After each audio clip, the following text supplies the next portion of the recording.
Доверие – основа успешного сотрудничества в любых сферах деятельности. А если оно взаимно и подкреплено доказательным документом, то и поводов для споров будет гораздо меньше. С такой целью руководство МРСК «Северный Кавказ» приняло решение установить новейшие приборы учета электроэнергии в новых многоквартирных домах. Тему продолжит Марина Баркинхоева.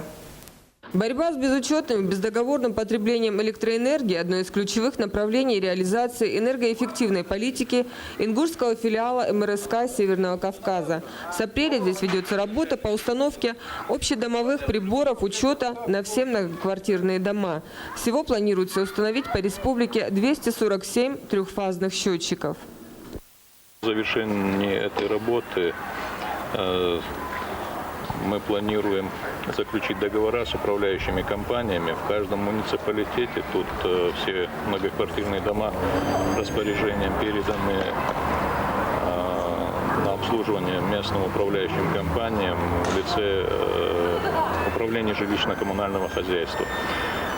Установка общедомовых приборов учета нам позволит сократить потери электроэнергии.